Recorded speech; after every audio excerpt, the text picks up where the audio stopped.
Hi, I am doctor स्वस्ति and आज का हमारा टॉपिक है beta oxidation of fatty acid. So fatty acid क्या होता है और बीटा ऑक्सीडेशन हम इसको क्यों बोलते हैं। अगर हम फैटी एसिड का केमिकल रिएक्शन देखें तो ये होता है केमिकल रिएक्शन, और इसमें क्या होता है, एक कार्बोक्सिलिक ग्रुप होता है, कार्बोक्सिलिक एसिड होता है। इसके बराबर वाला जो मिथाइल होता है, मतलब कि CH2, इसको हम अल्फा बोलते हैं, और उसके साइड वाला जो होता है CH2, उसको हम बीटा बोलते हैं। इसका ब्रेकडाउन होने को हम बीटा ऑक्सीडेशन बोलते हैं। तो अब आपको समझ में आया होगा कि हम बीटा ऑक्सीडेशन क्यों बोलते हैं। So let's study. तो इसमें हम क्या करते हैं कि सबसे पहली जो रिएक्शन होती है इसमें साइटोप्लाज्म में होती है।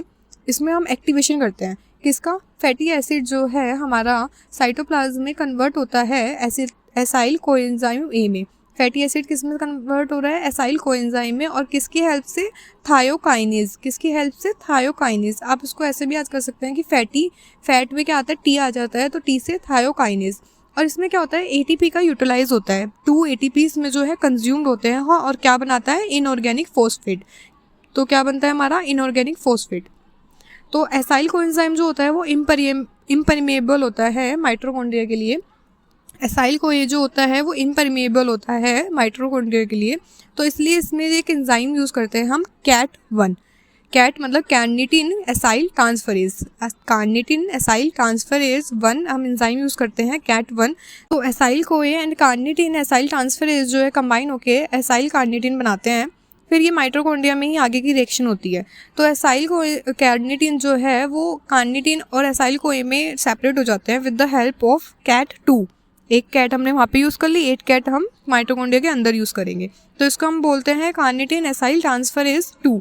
ठीक है, अब ये कार्निटिन और एसाइल को ये अलग हो गया। तो एसाइल को ये जो है वो अब हम माइटोकॉन्ड्रिया के अंदर जो रिएक्शन होती है हम उसको पढ़ते हैं।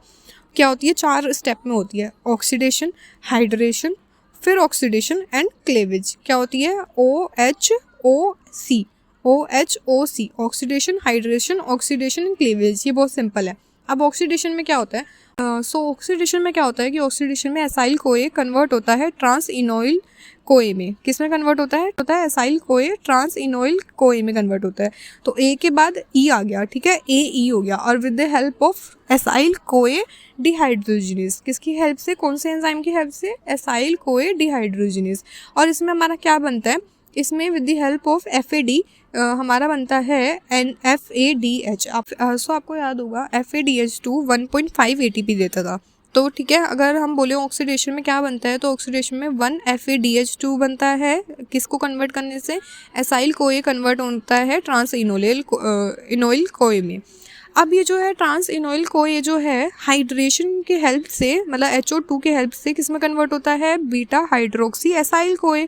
तो हाइड्रेशन है तो हाइड्रेटेज, मतलब इनोइल कोए हाइड्रेटेज एंजाइम की हेल्प से इनोइल कोए जो है कन्वर्ट होता है बीटा हाइड्रोक्सी एसाइल कोए में। सिंपल, एसाइल कोए, इनोइल कोए, बीटा हाइड्रोक्सी एसाइल कोए। ठीक है, AEH ऐसे आपको सिंपल याद रखना है। फिर ये हो गया हमारा हाइड्रेशन। फिर जो है बीटा हाइड्रोक्सी एसाइल कोए कन्वर्ट होता है बीटा कीटो एसाइल कोए में। एसाइल कोए बहुत इजी है, और बाकी आपको 4 स्टेप याद करना है, ज़्यादा कुछ नहीं। तो अगर हम बोले कि सेकेंड जब ऑक्सीडेशन होता है तो उसमें क्या होता है, उसमें होता है कि बीटा हाइड्रोक्सी एसाइल कोए with the help of beta hydroxy acyl कोए डिहाइड्रोजिनेज। ऑक्सीडेशन में डिहाइड्रोजिनेज यूज़ हो रहा है, क्या कन्वर्ट होता है, बीटा कीटो एसाइल कोए। और इसमें क्या किसकी हेल्प से, NAD+ की हेल्प से क्या रिलीज होता है, NADH। तो फर्स्ट ऑक्सीडेशन में आपका क्या बनता है, FADH2, एंड सेकेंड ऑक्सीडेशन में आपका क्या बनता है, NADH2। फिर लास्ट स्टेप में क्लीवेज है, मतलब कि जो बीटा कीटो एसाइल कोए है जो है वो क्लीवेज होता है, मतलब टूटता है, ब्रेक होता है विद द हेल्प ऑफ थायोलेज। लेज का मतलब ही ब्रेक होता है। तो आपको याद होगा कि एसिटाइल कोए जो होता है वो TCA साइकिल का प्रोसेस है। वो TCA साइकिल में, मतलब क्रैब साइकिल में वो चला जाता है और वहाँ पे अपनी प्रोसेस स्टार्ट करता है, एंड दिस एसाइल कोए दोबारा साइकिल में एंटर कर जाएगा। अगर हम बोल रहे हैं कि how many times are cycle repeated, तो अगर आपको बोल दिया कि पार्मेटिक एसिड का बताओ कि क्या क्या बन रहा है और कितना टाइम साइकिल रिपीट हो रही है, तो आप कैसे उसको कैलकुलेट करोगे। तो मेरे पास एक फॉर्मूला है, मतलब आपको जैसे पता होगा कि पार्मेटिक एसिड जो होता है 16 कार्बन का होता है, ये आपको याद करना पड़ेगा। तो पार्मेटिक एसिड जो होता है 16 कार्बन का होता है।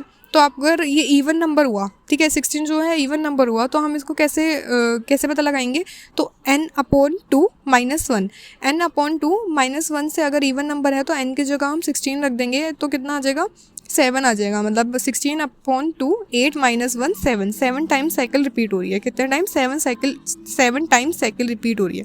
अगर 7 टाइम्स साइकिल रिपीट हो रही है तो आपको याद होगा कि फर्स्ट ऑक्सीडेशन में FeDH2 बन रहा था, तो 1 FeDH2 अगर 7 साइकिल हो रही है तो 7 से इंटू कर दिया, 7 × 1.5, और सेकेंड ऑक्सीडेशन में NaDH2 बन रहा था, मतलब कि 7 × 2.5, ठीक है। तो ये कितना हो गया? 28 आ गया।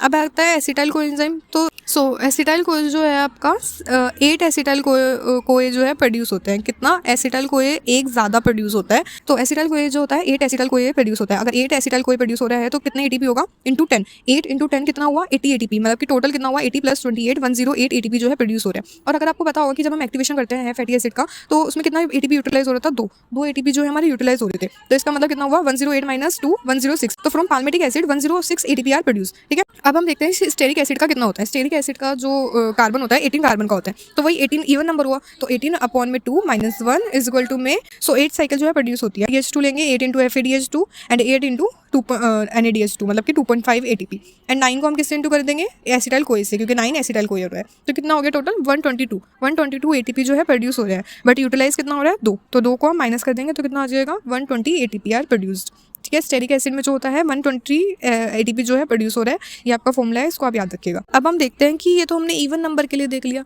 तो अगर ओड नंबर हुआ तो ओड नंबर में हम क्या करेंगे? अगर fatty acid odd number carbon atom हुआ तो हम क्या करते हैं कि इसका जो एंड प्रोडक्ट बनता है वो बनता है एसिटाइल कोए एंड प्रोपेनाइल कोए। प्रोपेनाइल कोए बनता है और एसिटाइल कोए बनता है। एसिटाइल कोए जो होता है वो 2 कार्बन का होता है और क्रेब्स साइकिल में चला जाता है, और प्रोपेनाइल कोए जो होता है वो 3 कार्बन का होता है। वो क्या बनाता है? द हेल्प ऑफ ABC आपको याद होगा, तो ATP बायोटीन CO2 का यूज़ करके ये बनाता है मिथाइल मेनोलिल कोए।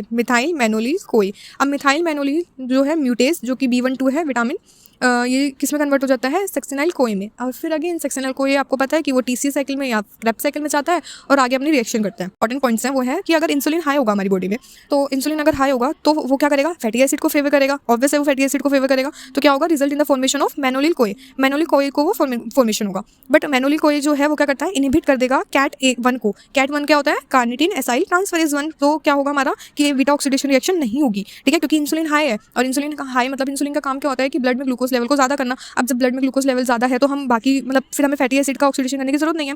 अगर फिर अब बोलते हैं कि फास्टिंग स्टेट में, अब फास्टिंग स्टेट में इंसान भूखा है तो फिर क्या होगा? इंसुलिन जो होगा हमारा लो होगा।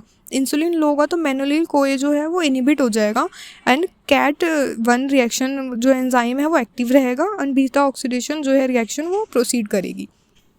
बाकी ये MCQ है, इनका आंसर आप मुझे कमेंट सेक्शन में ज़रूर बताइएगा।